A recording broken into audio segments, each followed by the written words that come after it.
اللہ ایک ہے، نہ تو وہ کسی کا بیٹا ہے نہ اس کا کوئی بیٹا ہے۔ قرآن کریم کی سب سے چھوٹی سورتوں میں سے ایک سورت ہے سورہ اخلاص، جو ہمارے بچے کو یاد ہے، اور جس سورت کے بارے میں اللہ کے نبی نے فرمایا کہ یہ سورت کریمہ 1/3 قرآن کے برابر ہے، 1/3 قرآن کے برابر ہے۔ بعض علماء کہتے ہیں کہ 1/3 قرآن کا مطلب یہ ہے کہ اگر قرآن کو ہم سبجیکٹ کے اعتبار سے، ٹاپک کے اعتبار سے اگر قرآن کو بانٹیں گے تو قرآن کا 1/3 توحید ہے، اور سورہ اخلاص کے اندر صرف اور صرف توحید بیان کی۔ قل هو اللہ احد اللہ الصمد لم یلد ولم یولد وَلَمْ يَكُنْ لَهُ كُفُوًا أَحَدٌ۔ چند آیتوں میں اللہ تعالیٰ نے پوری توحید کا خلاصہ بیان کیا۔ قُلْ هُوَ اللَّهُ أَحَدٌ، اے نبی آپ اعلان کر دیجئے، بتا دیجئے، کہہ دیجئے کہ اللہ ایک ہے، اللہ ایک ہے، اللہ اکیلا ہے، ساری کائنات کو، ساری دنیا کو اکیلا وہ چلا رہا ہے، کوئی اس کا ساجی نہیں ہے، کوئی اس کا شریک نہیں ہے، کوئی اس کا پارٹنر نہیں ہے۔ قل هو اللہ احد، اللہ ایک ہے، اللہ الصمد، اور وہ اللہ بے نیاز ہے، صمد ہے، سب کو اس کی ضرورت ہے، اس کو کسی کی ضرورت نہیں ہے، سب اس کے محتاج ہیں، وہ کسی کا محتاج نہیں ہے۔ دنیا میں جتنے جھوٹے معبود ہیں، جتنے معبودان باطلہ ہیں، یا جن کو انسانوں نے معبود بنایا ہے، آپ دیکھیں وہ کھانا بھی کھاتے ہیں، وہ پانی بھی پیتے ہیں، وہ پیشاب اور پاخانہ کی بھی ان کو ضرورت پیش آتی ہے، لیکن اللہ تبارک و تعالیٰ ان تمام چیزوں سے پاک ہے۔ اسے نہ کھانے کی ضرورت ہے، نہ پانی کی ضرورت ہے، ساری دنیا کو چلانے کے باوجود اس کو نہ آرام کی کوئی ضرورت ہے، نہ نیند آتی ہے، نہ سوتا ہے وہ۔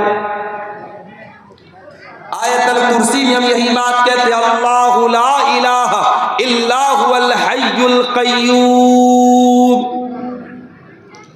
اللہ کے سوا کوئی معبود نہیں ہے، وہ زندہ ہے، ہمیشہ سے ہے اور ہمیشہ رہے گا، القیوم، ساری کائنات کو قائم رکھنے والا، ساری کائنات کو چلانے والا ہے، سمست برہمانڈ کو چلانے والا ہے، لا تاخذہ سنۃ ولا نوم، نہ تو اس کو نیند آتی ہے نہ اونگ آتی ہے۔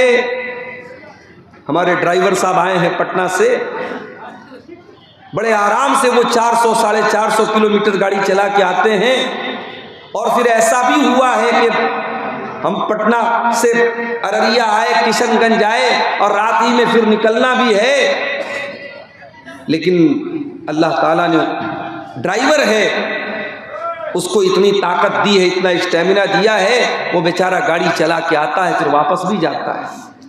حالانکہ لوگ بتاتے ہیں کہ ڈرائیور کے بغل میں جو انسان بیٹھتا ہے، ڈرائیور کی سیٹ کے پاس والی سیٹ پر جو بیٹھتا ہے، اس کو کبھی سونا نہیں چاہیے، مگر ہمارے اس ڈرائیور نے کہا کہ نہیں شیخ آپ سوئیے، ہمیں کوئی ٹینشن نہیں، ہم گاڑی کوئی گانا بھی نہیں سنتے ہیں، کوئی میوزک بھی نہیں، خاموشی سے اپنی گاڑی چلا رہے ہیں۔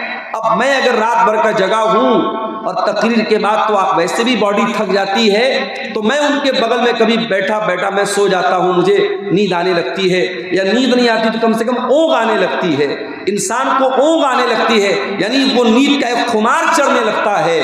انسان کی پہچان یہی ہے میرے پیارے ساتھیوں، انسان جب تھک جاتا ہے تو سونے لگتا ہے، اسے آرام کی ضرورت ہے، اسے نیند کی ضرورت ہے، یا اگر نیند نہیں بھی لے رہا ہے بہت مضبوط ہے، لیکن اگر کئی راتوں کا جگہ ہوگا تو آٹومیٹک اس کی آنکھوں میں نیند آنے لگے گی، اونگ آنے لگے گی، بدن بھاری ہونے لگے گا۔ اللہ تبارک و تعالیٰ کو نہ نیند آتی ہے نہ اونگ آتی ہے، نہ وہ سوتا ہے نہ اسے اونگ آتی ہے، نہ نیند کا خمار آتا ہے۔ اللہ تعالیٰ نیند اور آرام سے بھی پاک ہے میرے پیارے ساتھی۔ قل هو اللہ احد، اللہ ایک ہے، اللہ الصمد، اللہ بے نیاز ہے، اس کو کسی کی حاجت نہیں، کسی کی ضرورت نہیں ہے، کوئی تہجد پڑھنے والا یہ نہ سمجھے اللہ میرے تہجد کا محتاج ہے،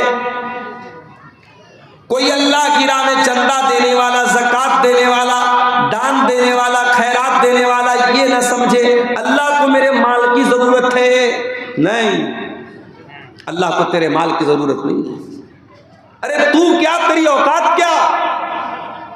تجھے تو مال دینے والا بھی اللہ ہے، تجھے اس لائق بنانے والا بھی اللہ ہے کہ تو دان دے رہا ہے۔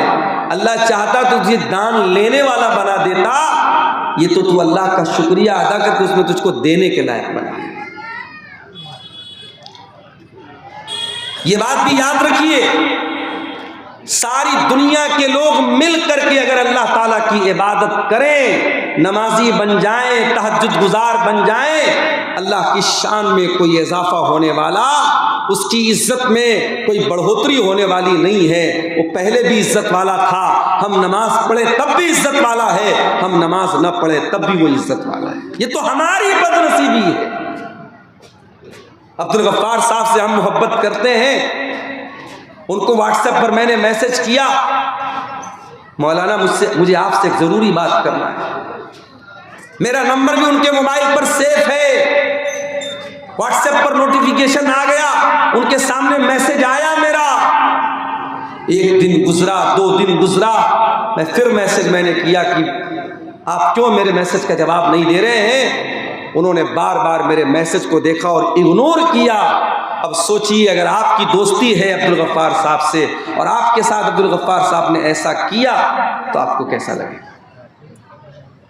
حالانکہ میں یہ بھی بتا دوں آپ کو، میرا نمبر چونکہ بہت لوگوں کے پاس ہے تو بہت فالتو میسیجز بھی آتے ہیں، اور پھر بہت سارے گروپوں میں بھی لوگوں نے جوڑ رکھا ہے، گروپوں کے میسیج الگ آتے ہیں، تو کبھی ایسا ہوتا ہے کہ کسی آدمی کا میسیج آیا میں نہیں دیکھ پایا، یہ ممکن ہے۔ ابھی ایک پروگرام تھا میرا کلیا چک میں، اور یہی پٹنہ سے بائی روڈ مجھ کو کلیا چک جانا تھا۔ کتنا لمبا، آپ کا ارریہ تو پٹنہ سے 400 کلومیٹر ہے، لیکن کلیا چک کٹیہار ہوتے ہوئے جانا تھا، وہ اور زیادہ تھا، 500 کے اوپر 550 کلومیٹر تھا۔ اب وہاں جس آدمی نے مجھ سے جلسے کی تاریخ لی تھی وہ فون کر رہا ہے، وہ میسج کر رہا ہے، پھر کسی اور کا فون آ رہا ہے، کہاں پہنچے مولانا صاحب، پھر تیسرے کا فون آ رہا ہے، کہاں پہنچے مولانا صاحب، پھر میسج آ رہا ہے واٹس ایپ پر، کہاں پہنچے آپ، لوکیشن بھیجیے، لوکیشن بھیجیے۔ کبھی کبھی تو دماغ خراب ہو جاتا ہے میرے بھائی، کتنے لوگوں کو جواب دیا جائے، کتنے لوگوں کو بتایا جائے کہ میں کہاں پہنچا۔ کلیا چک میں پروگرام تھا اور ایک نوجوان نے مجھے میسج کیا کہ مجھے اپنا لائیو لوکیشن بھیجیے، میں نے سمجھا ہوگا کوئی جلسہ کمیٹی کا آدمی، میں نے بھیج دیا۔ بعد میں پتا چلا کہ اس نے سارے لوگوں کو میسج دکھایا، اس نے کہا کہ دیکھیے عبدالغفار صاحب تو ابھی کٹیہار میں ہیں اور رات کے 11 بجنے 10 ساڑھے 10 بجا تھا، اس نے کہا کہ کٹیہار سے ان کو کلیا چک آنے میں ابھی 3-4 گھنٹہ لگے گا، مولانا نہیں آ پائیں گے، جلسہ ختم ہو جائے گا، آدھی سے زیادہ پبلک چلی گئی۔ ایک غلط میسج اور ایک غلط پیغام دینے کی وجہ سے آدھی سے زیادہ پبلک اس پروگرام کی چلی گئی۔ ایسا بھی ہوتا ہے میرے بھائی۔ ہم یہ نہیں سوچتے ہیں کہ مقرر اگر آ رہا ہے تو ظاہر ہے کہ وہ یہ تو جان بوجھ کر کے دیر تو نہیں کرے گا۔ میں پٹنہ سے، آپ یقین کریں جب بھی آپ کے علاقے میں آتا ہوں، ہمارا ڈرائیور ماشاءاللہ اتنا الرٹ ڈرائیور ہے، راستے میں کبھی چائے پینا یا گٹکھا کھانا یا کوئی نشہ بھی وہ نہیں کرتا، نہ میں کہیں رکتا ہوں چائے پینے کے لیے۔ کبھی ایسا بھی ہوا ہے کہ میں پٹنہ سے بھوکا پیاسا چلا ہوں اور جلسے میں پہنچا ہوں تو وہاں فوراً یہ کہا گیا کہ نہیں مولانا آپ اسٹیج پر آئیے، مجھے کھانا تک نصیب نہیں ہوا ہے، بھوکا پیاسا، ڈائریکٹ آنے کے بعد مجھے بیٹھنا پڑا ہے کرسی کے اوپر۔ تو مقرر آپ کے لیے جان دینے کی بات کر رہا ہے، آپ کے لیے قربانی دینے کی بات کر رہا ہے، اور آپ فوراً نشانہ اس کے اوپر تیار کر لیتے ہیں میرے بھائی۔ ابھی کٹیہار میں ایک جگہ پروگرام تھا میرا، میں نہیں پہنچ پایا، مدرسے سے اجازت نہیں ملی، چھٹی نہیں ملی، اور پھر اسی کٹیہار کے علاقے میں دوسری جگہ پروگرام میرا رکھا گیا جو چھٹی کے دن رکھا گیا، تو میرے پاس فون آ رہا ہے کہ مولانا صاحب ہمارے گاؤں میں آپ نہیں آئے تھے، فلاں جگہ آپ آئیں گے تو ہمارے نوجوان آپ سے بدتمیزی کریں گے اور آپ سے بدلہ لے لیں گے اور یہ کریں گے۔ میرے پیارے ساتھیوں، یہ کیا افسوس کا مقام نہیں ہے؟ کیا یہ عزت ہے آپ کی نظر میں علماء کی؟ یہ آپ جن مقررین کے ساتھ آپ سیلفی لیتے ہیں، جن مقررین کے ساتھ آپ جو ہے محبت کا دعویٰ کرتے ہیں، ذرا سا 19-20 ہو جائے تو آپ ان کو مارنے کی دھمکی دیں گے، ان کو ذلیل کرنے کی بات کریں گے۔ واللہ مجھے بہت تکلیف ہوتی ہے، میں کبھی کبھی سوچ میں پڑ جاتا ہوں کہ ہمارے اندر علماء کی محبت کا جو ہم دعویٰ کرتے ہیں وہ واقعی میں ہے یا پھر ہم سے دعویٰ ہی دعویٰ کرتے ہیں۔ میرے پیارے ساتھی، ہمیں اور آپ کو ہمیشہ، چاہے وہ مقررین کا معاملہ ہو، چاہے وہ جلسہ کمیٹی کا معاملہ ہو، بھئی کسی کے ساتھ کبھی بھی کوئی ایمرجنسی ہو سکتی ہے۔ میں جب بھی پٹنہ سے آپ کے ارریہ میں، کشن گنج میں، کٹیہار میں آیا ہوں، یقین کریں ہر بار راستے میں کوئی نہ کوئی ایکسیڈنٹ مجھے نظر آیا ہے۔ کوئی ٹرک جا کر کے کسی کار کو مار رہی ہے، کسی ٹرک نے کسی بائک کو مار دیا ہے۔ آج بھی ہم لوگ آئے تو راستے میں دو جگہ ایکسیڈنٹ ملا تھا۔ اللہ نہ کرے، اللہ میری حفاظت کرے، سارے علماء کی حفاظت کرے، یہ ایکسیڈنٹ ہمارے ساتھ بھی ہو سکتا ہے۔ میرے بھائی، جب آپ پریشر بنائیں گے، ڈرائیور پوری اسپیڈ میں گاڑی چلائے گا، رات کا ٹائم ہے، کوہرے کا ٹائم ہے، کچھ حادثہ بھی ہو سکتا ہے۔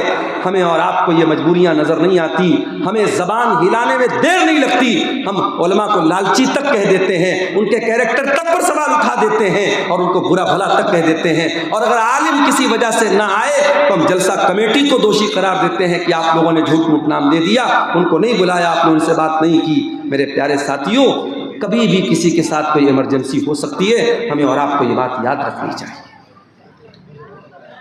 تو انسان ہے، ہم ایک دوسرے کے محتاج ہیں، اللہ کسی کا محتاج نہیں ہے۔ اللہ ایک ہے، اللہ الصمد، اللہ بے نیاز ہے، اس کو کسی کی حاجت نہیں ہے، اس کو کسی کی ضرورت نہیں ہے، وہ نہ تھکتا ہے نہ آرام کرتا ہے، وہ ساری کائنات کو چلا رہا ہے، اسے نہ نیند آتی ہے نہ اونگ آتی ہے۔ لم یلد ولم یولد، اس نے نہ کسی کو جنم دیا ہے، نہ اس کا کوئی بیٹا ہے، ولم یولد، اور نہ وہ کسی کا بیٹا ہے، نہ اس کا کوئی بیٹا ہے، نہ اس کا کوئی باپ ہے، اس نے نہ کسی کو جنم دیا ہے، نہ اس کو کسی نے جنم دیا ہے۔ یہ ہے ہمارا عقیدہ۔ کرسمس منانے والوں کا کیا عقیدہ ہے؟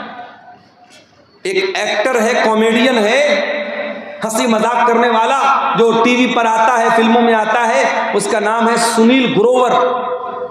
ابھی اس کا ایک ویڈیو میں نے دیکھا، وہ کرسچین ہے۔ اس نے کہا صاحب جیسس، لوگ پوچھتے ہیں جیسس کون ہے، عیسیٰ کون ہے؟ کہتا ہے آؤ میں بتاتا ہوں، جیسس گاڈ ہے، گاڈ کے بیٹے ہیں، گاڈ ہے۔ یہ سنیل گروور کا عقیدہ نہیں ہے، یہ سارے عیسائیوں کا عقیدہ ہے۔ وہ عیسیٰ علیہ السلام کو اللہ کے برابر مانتے ہیں، اللہ کا بیٹا مانتے ہیں، اور وہ یہ عقیدہ رکھتے ہیں کہ 25 دسمبر کو عیسیٰ علیہ السلام پیدا ہوئے ہیں، اللہ کا بیٹا پیدا ہوا ہے، نعوذ باللہ۔ یہ ان کا عقیدہ ہے، اور ہم بڑے مانوتا وادی اور بڑے سیکولر، ہم جا کر کے کہتے ہیں تو اللہ کے بیٹے کی پیدائش کی خوشی منا رہا ہے، میری کرسمس، میری کرسمس، مبارک ہو تیرا یہ تہوار، ہم اسے مبارکباد دے رہے ہیں۔ یاد رکھو میرے پیارے ساتھیوں، کرسمس کی مبارکباد دینا گویا اللہ تعالیٰ کو گالی دینا ہے، گویا یہ اقرار کرنا ہے کہ ہاں تو اللہ کے بیٹے کی پیدائش کی خوشی منا رہا، میں تجھ کو مبارکباد دے رہا ہوں۔ اور یہ اتنا بڑا گناہ ہے، اتنا بڑا گناہ ہے کہ قرآن کے اندر اللہ تعالیٰ سورہ مریم کے اندر کہتا ہے وَقَالُوا اتَّخَذَ الرَّحْمَنُ وَلَدًا لَقَدْ جِئْتُمْ شَيْئًا إِدًّا تَكَادُ السَّمَاوَاتُ يَتَفَطَّرْنَ مِنْهُ وَتَنشَقُّ الْأَرْضُ وَتَخِرُّ الْجِبَالُ حَدًّا أَن دَعَوْا لِلرَّحْمَنِ وَلَدًا۔ یہ لوگ کہتے ہیں کہ رحمان نے بیٹا بنا دیا، یہ کہتے ہیں اللہ کا بیٹا ہے۔ تم نے بہت گندی بات اپنی منہ سے نکالی ہے، یہ اتنی خطرناک بات ہے کہ آسمان پھٹ پڑے، زمین پھٹ جائے اور پہاڑ گر جائیں، اتنی خطرناک بات نہیں ہے جتنی خطرناک بات یہ ہے کہ تم یہ بات کہتے ہو کہ رحمان نے بیٹا بنا لیا، اللہ نے بیٹا بنا لیا۔